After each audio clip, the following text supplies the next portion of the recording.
मौन की सुगंध। उपशीर्षक। जब मन शांत होता है तभी आत्मा का पहला गीत सुनाई देता है। यदि इस समय आपकी सांस चल रही है तो यह केवल जीवन का संकेत नहीं है, यह ब्रह्मांड का निमंत्रण है। आज कुछ मत सीखिए, कुछ मत सिद्ध कीजिए, कुछ मत बनिए, केवल सुनिए, क्योंकि आज कोई व्यक्ति आपसे बात नहीं करेगा। आज आपका अपना मौन आपसे बात करेगा।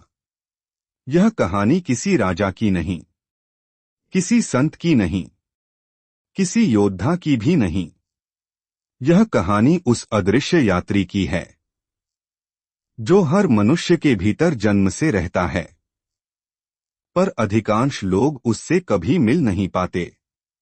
अपनी आंखें बंद कीजिए, एक गहरी सांस लीजिए और उस द्वार पर चलिए जहां शब्द समाप्त होते हैं और आत्मा का पहला गीत शुरू होता है। स्वागत है बुरो हिमाचल। मौन की सुगंध।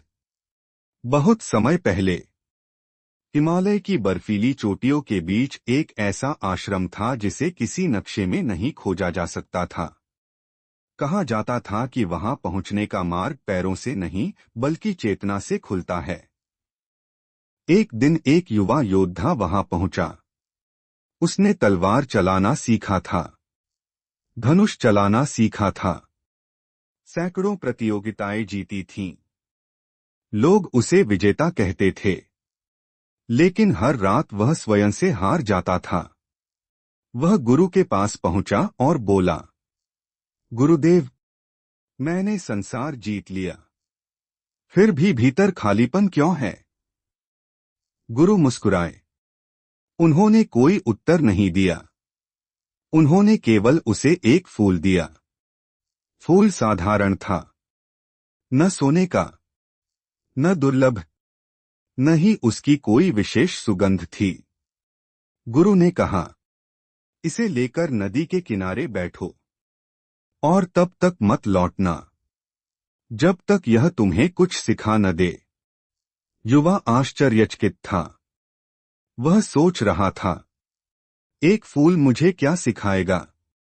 दिन बीता, कुछ नहीं हुआ। दूसरा दिन, कुछ नहीं। तीसरा, चौथा, पांचवा। धीरे धीरे उसके भीतर का शोर कम होने लगा। अब वह फूल को देख नहीं रहा था, बल्कि महसूस कर रहा था। उसे पहली बार पता चला, सुगंध दिखाई नहीं देती, लेकिन पूरे वातावरण को बदल देती है। उसी क्षण गुरु उसके पीछे आकर खड़े हुए। उन्होंने कहा, यही आत्मा है। यह दिखाई नहीं देती, लेकिन जब जागती है तो जीवन बदल जाता है। युवा रो पड़ा। उसे पहली बार समझ आया, समस्या संसार में नहीं थी, समस्या उसके अपने मन के शोर में थी। जिस दिन मन शांत हुआ, उसी दिन आत्मा का पहला गीत सुनाई दिया, और वही गीत जीवन भर उसकी दिशा बन गया। तब गुरु ने अंतिम वचन कहा, तलवार केवल हाथ में मत धारण करो, मौन को भी हृदय में धारण करो, तभी तुम सच्चे योद्धा बनोगे। उस दिन से उस योद्धा का हर कदम, हर सांस, हर शब्द सुगंध बन गया, और लोग उसे नाम से नहीं, उसकी उपस्थिति से पहचानने लगे। निष्कर्ष, कंक्लूजन। हर मनुष्य के भीतर एक अदृश्य फूल है। जब तक मन का तूफान चलता रहता है, उसकी सुगंध महसूस नहीं होती, लेकिन जिस क्षण मन शांत होता है, वहीं से जीवन का वास्तविक संगीत आरंभ होता है।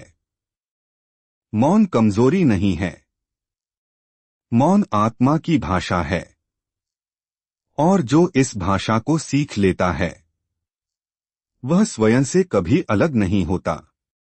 यदि इस कहानी ने आपके भीतर कुछ क्षणों के लिए भी मौन जगा दिया, तो इस यात्रा को यहीं समाप्त मत होने दीजिए।